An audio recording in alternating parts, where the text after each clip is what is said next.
Gold, trusted gold buyers. మీరు తాకట్టు పెట్టిన బంగారాన్ని విడిపించి ఈ రోజు ఉన్న మార్కెట్ ధరకు కొనబడను. పందరికి రెడీయా? రెడీయే.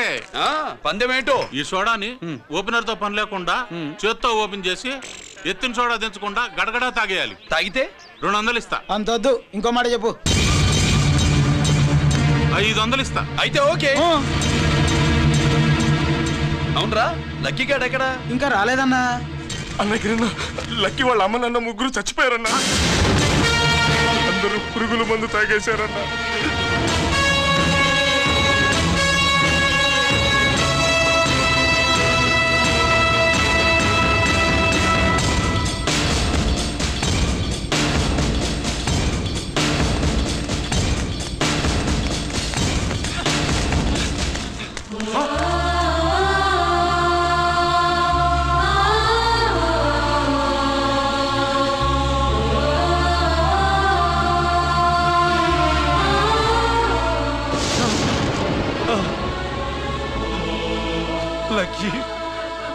లక్కీ అందరిలాగే పాపారావు కొట్లో ఎరువులు తెచ్చి పొలంలో చల్లాడు. పంట పాడైపోయింది. ఇదేంటయ్యా అని పాపారావు నిలదీసి అడిగితే నీ దిక్కున్న తోడ చెప్పుకో అని కొట్టాడంట. పంట పండకపోతే బ్యాంక్ అప్పు ఎలా తీర్చాలనుకున్నారేమో ప్రాణాలు తీసుకున్నారు. మన ఊర్లో రైతులందరి బతుకులు ఇట్నే తగలబడ్డాయిరా. ఆ పాపారావు గారు కల్తీ ఎరువులు అమ్మినంత కాలం మనం ఇలాంటి చావుల్ని చూడాల్సిందేరా.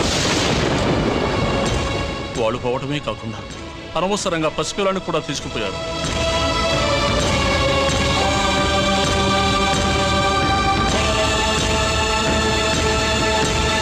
నీ పాపం ఫండెను నేడు, నీ భరతం ఫడతా చూడు. నీ ఫాలిటి ఎముణ్ణి నేను, నీ కరెక్ట్ మొగుణ్ణి నేను. బాఫాడా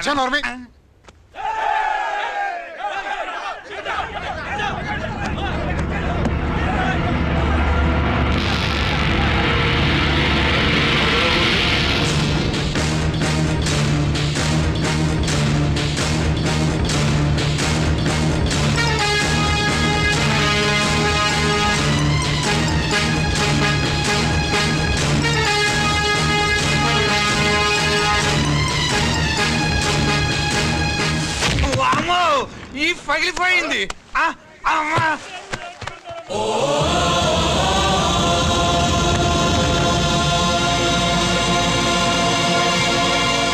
ఏంటిది? ఇదేమన్నా హాస్పిటల్ అనుకున్నావా? వీడికి ప్రాణం లేదు. అయితే ఇక్కడికి ఎందుకు తీసుకొచ్చావు? తీసుకెళ్ళి శ్మశానంలో తగలై.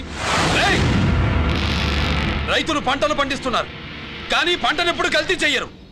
కల్తీ లేని పంటను తిని ఒళ్ళు పెంచుకున్న మీకు మాత్రం కల్తీ అలవాట్లు వస్తున్నాయి.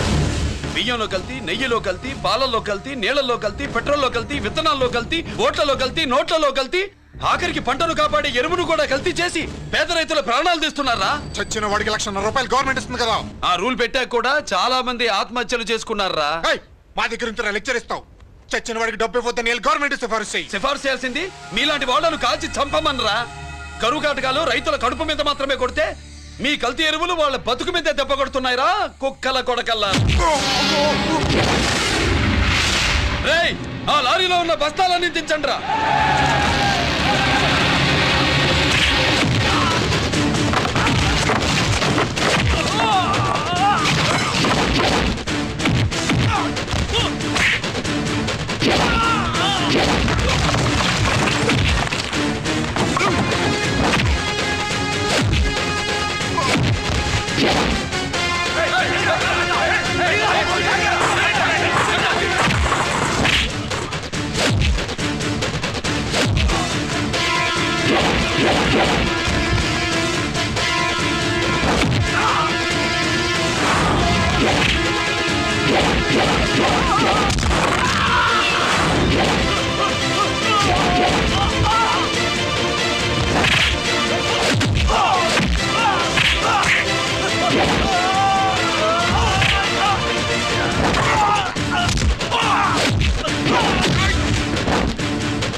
తల్లిదండ్రుల్ని దహనం చేయాల్సిన వీడి చేత వాళ్ళ చావులకి కారణమైన మీ పాపాల్ని తగలబెట్టిస్తాను.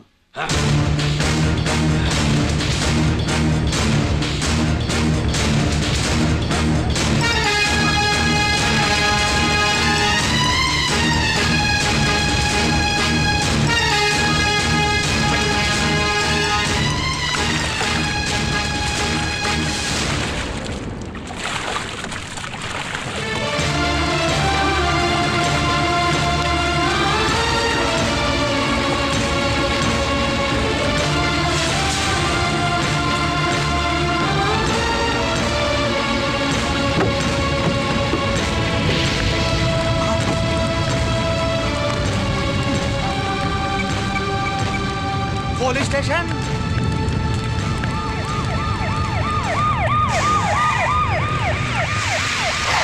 ఇన్స్పెక్టర్ గారు, ఇన్స్పెక్టర్ గారు, వీడే సార్ ఇదంతా చేసింది. ఎవడో చచ్చాడని చెప్పి జనాలందరినీ వేసుకొచ్చి మమ్మల్ని అందరినీ కొట్టి నా బస్తాలని తగలబెట్టేశారు సార్. ఏంటి నువ్వేనటి ఇవన్నీ గాలి చేసినది?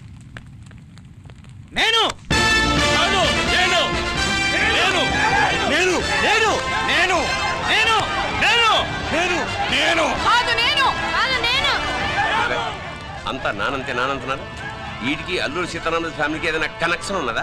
ఈందే ఆయన జిల్లానండి. అయినా మనకెందుకు సార్, నేనంటే నేనని ఇంతమంది అంటున్నారు. మన స్టేషన్లో 2 సెల్సే ఉన్నాయి. షార్ట్ సర్క్యూట్ అయిందని రాసుకుని కేసు మూసేద్దాం. నా నిన్ను ఐడియా అడిగినానా? అడుగుతారని చెప్పామండి. అంటే నాకు ఒరిజినల్ గా ఐడియాలు రావనే?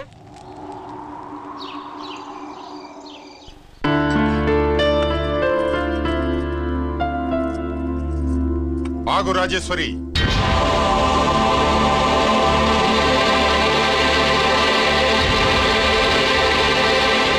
నా ప్రశ్నలకి సమాధానం చెబితేనే ఈ రోజు వాడు అన్నం తినాలి. ఎలా కనపడుతున్నాను మీకు? 10 ఏళ్ల పసిబిడ్డలాగానా? గిరి, నువ్వు ఆగమ్మా. ఆయన బెత్తం పట్టుకుంటే చేయి చాపడానికి, గడియారం పెట్టి నిమిషాలు లెక్క పెడితే ముద్దలు మింగడానికి నేను ఇంకా పసిబిడ్డను కాదు. అదే అదే అలా అడ్డంగా మాట్లాడితేనే ఇంట్లో నుంచి వెళ్ళగొడతాను. మీరు లేకుండా 14 ఏళ్లు బతికాం, అది మర్చిపోకండి. ఏంట్రా నీ ఆవేశం? జనాన్ని పోగేసుకెళ్ళి అరుంధతి ఫెర్టిలైజర్స్ ని ఎందుకు తగలబెట్టావురా? పాపారావుని తగలబెట్టడం బాగోదు కనుక. చూసావా, చిన్నప్పుడు కత్తి దొరుకుంటే చంపేసేవాణ్ణన్నాడు. ఇప్పుడు తగలబెట్టడం బాగోదు గనక వదిలేశానంటున్నాడు. వీడిలో మనిషి కాదు, హంతకుడున్నాడు. తప్పు చేసిన వాడిని చంపిన రాముణ్ణి కృష్ణుణ్ణి దేవుళ్ళుగా ఈ దేశంలో కొలుస్తున్నప్పుడు, తప్పు చేసిన వాడిని వర్గశత్రువుగా నరికేస్తున్న తీవ్రవాదులతో ప్రభుత్వం సంధి సంభాషణలు చేస్తున్నప్పుడు, ఒక రైతు కుటుంబం చావుకి కారణమైన పాపారావు మీద నేను తిరగబడితే తప్ప? నువ్వెవడివిరా తిరగబడ్డానికి? పోలీసువా? ఆ పోలీసులే మాకు రక్షణ కల్పించండి బాబోయ్ అని రోడ్డు మీద ఊరేగింపులు చేస్తున్నారు. పోలీసులు వచ్చినప్పుడు నీ టైం బాగుండి నేరం మేమే చేశామని జనం ఒప్పుకున్నారు గనక నువ్వు తప్పించుకున్నావు. లేకపోతే ఈ పాటికి ఇక్కడ కాదు, కట్టకటాల వెనకుండేవాడి. బాగా గుర్తు చేశారు. అసలు ఈ ఇంటికంటే నాకు జైలే బెటరు. ఏంట్రా ఆ మాటలు? లేకపోతే ఏంటమ్మా, గడ్డి తింటున్న పశువును కూడా మనిషి అదిరించాడు. అటువంటిది అన్నం తింటున్న నన్ను? గిరి, గిరి,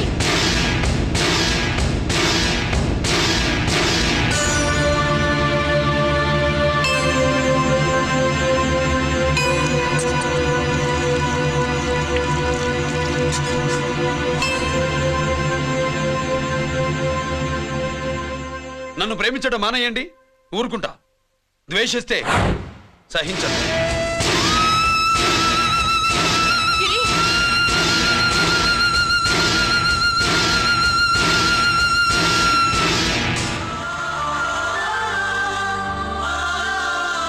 వాడిలా అయిపోయాడేంటి? వాడన్న మాటలు ప్రశాంతంగా కూర్చుని ఆలోచించండి, మీకే తెలుస్తుంది. రే కోటిగా, ఆ తగలబెట్టిన వాడి పేరేమిటి? ఆడి పేరు గిరినాన్న. మన బ్యాంక్ చైర్మన్ ఎన్కౌంటర్ లో చంపాడే ఏసీపీ రంజిత్ కుమార్, వాడు తమ్ముడీడు. Thank you. ఏమండి, మన రంజిత్ అండి. మనం డబ్బు డిపాజిట్ చేసుకున్న బ్యాంకు బోర్డు తిప్పేస్తే ప్రభుత్వం పట్టించుకోలేదు. మన బతుకులు వీధులు పడితే మన గోడు వినిపించుకోలేదు. అలాంటి పరిస్థితుల్లో బ్యాంక్ చైర్మన్ అక్రమంగా దాచుకున్న లంచం డబ్బును మనందరికీ సమానంగా పంచిచ్చిన ఆఫీసరు శ్రీ రంజిత్ కుమార్ గారు. ఆయనకు చేతులెత్తి నమస్కరిస్తున్నాను. రంజిత్ కుమార్ గారు లాగా అందరూ తమ బాధ్యతని గుర్తించి సక్రమంగా నిర్వహిస్తే మన దేశం ఎంతో పురోభివృద్ధిని సాధిస్తుంది. జీతాలు తీసుకోవటమే మన డ్యూటీ అనుకునే వాళ్ళు కోకొలలుగా ఉన్న ఈ రోజుల్లో తన డ్యూటీని సక్రమంగా నిర్వహించిన నిజమైన ఆఫీసరు మన రంజిత్ కుమార్ గారు. ఆయన చేసిన ఈ సహాయం అంధకారంలో ఉన్న ఎన్నో కుటుంబాల్లో వెలుగు నింపింది. ఇప్పుడు వాలంటీర్ మిస్ స్వాతి మాట్లాడతారు. మామూలుగా ప్రజల కోసం రిస్క్ చేసిన ఆఫీసర్స్ ని ప్రభుత్వం ప్రమోషన్ ఇచ్చి సత్కరిస్తుంది. కానీ ఇప్పుడు వేరేలా సత్కరించడం జరిగింది. ప్రమోషన్తో కాదు, ట్రాన్స్ఫర్తో.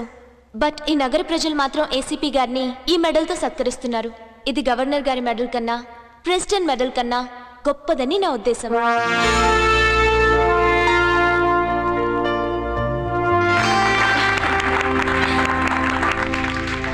ఏమండి, మీది ప్రెసిడెంట్ ఆఫ్ ఇండియా మెడల్ ఉండాలి కదా, అది ఎక్కడుంది? అది లేదు రాజేశ్వరి. ఏమైందండి? పోయింది, పోగొట్టుకున్నాను.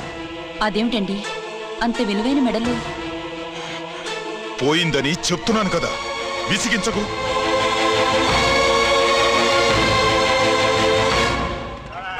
ఇదిగో. ఏంటి బావా, నీ వెండి కప్పులన్నీ కరిగిస్తున్నావు? నా కాళ్ళకి వెండి పట్టీలు చేస్తున్నావా? కాదు. మరి దేనికోసం?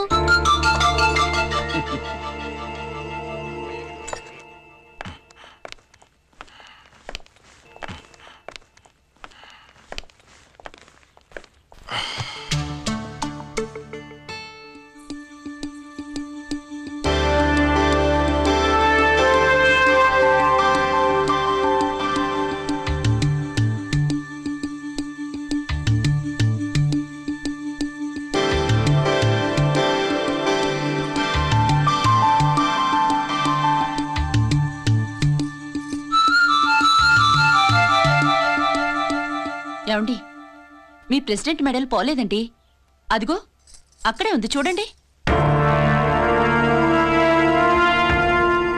అది నాది కాదు రాజేశ్వరి. నువ్వే చేయించానని చెప్పు, వెళ్ళు. నా కప్పులన్నీ కరిగించి నేనే చేయించానన్నా.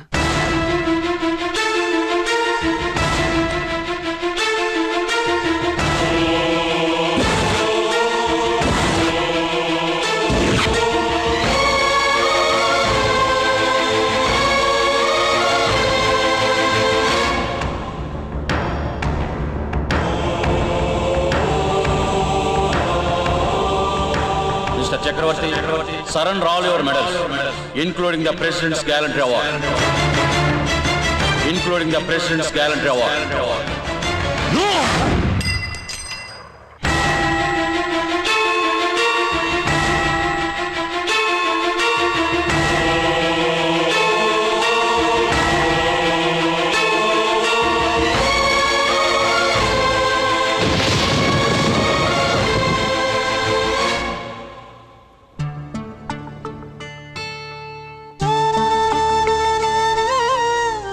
గిరి,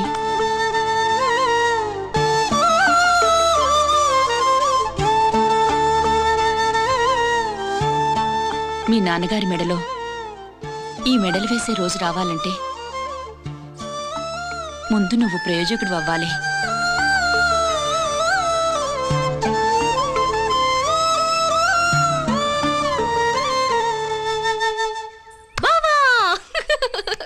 ఏంటి బావా, నువ్వు ఈ టిఫిన్ సెంటర్ కంటే బట్టల షాప్ పెట్టుంటే బాగుండేది.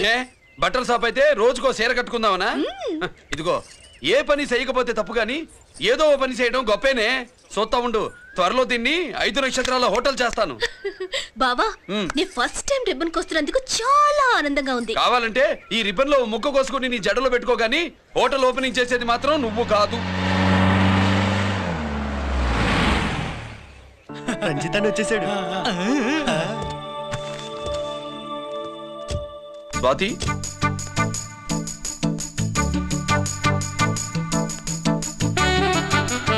ఎవరి మెరుపు తీగ?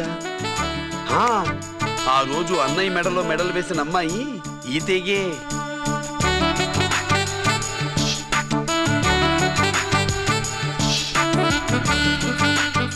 రా అన్నయ్య. ఏం సుబ్బులు, బాగున్నావా? బాగున్నాను. స్వాతి, హాయ్. కత్తిలా ఉంది నీ లవ్వా? టైం అవుతుంది, ముందు రిబ్బన్ కట్టింగ్. పద.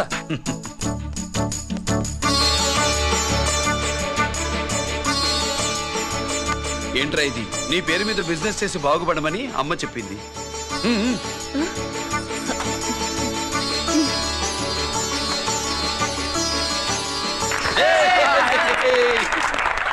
అమ్మ ఎక్కడా? రాలేదా? ఏ నాన్న రాలేదుగా? భర్త మాట జబదాటే నిల్లాలు కదా. అయినా అమ్మ అక్కడున్నా మనసంతా ఇక్కడే ఉంటుంది. Good, simply super. అల్లుడు అల్లుడు అల్లుడు, నీ చేతుల మీదుగా ఈ క్యాంటీన్ ఓపెన్ చేసావు, ఇక తిరుగులేదనుకో. మా పెద్ద బావస్తాడు, మా పెద్ద బావస్తాడు, మా పెద్ద బావస్తాడు, మా పెద్ద బావస్తాడు. సుబ్బులు రాత్రి నుంచి మా పేటలో వాళ్ళు ఎవరిని నిద్రపోనివ్వలేదనుకో. అదేంటి మామా, సుబ్బులు రాత్రంతా నా పక్కనే ఉందిగా? అంటే పెద్ద బావ పేరుతో క్యాంటీన్ పెడుతున్నామని ఉండుంటుందిలే. రా బాబు, వెళ్దాం. సుబ్బులు నీకోసం స్వయంగా మైసూర్ పాక్ చేసి అట్టు పెట్టింది. మైసూర్ పాకులు నాకంటే తమ్ముడు ఇష్టంగా తింటాడు మామయ్య. ఎవరు కస్టమరా? అన్నయ్యకి లైఫ్ లో లెఫ్ట్, ఇక దీన్ని నాకు వదిలేయడం రైట్. అమ్మాయి టైం బాగాలేదు, మనం వెళ్ళిపోదాం పద. ఇక్కడ నాకు చాలా పనుంది, నువ్వు వెళ్ళు. ఏంటా పని? నీళ్లు తోడాలా, దోశ వేయాలా, బోణి చేయాలా, ఇంకా రాత్రి నుంచి పని చేసి పెట్టినందుకు ఈ రాత్రికి బాబు నాకు మంచి బహుమతి ఇస్తానన్నాడు. ఏంటది?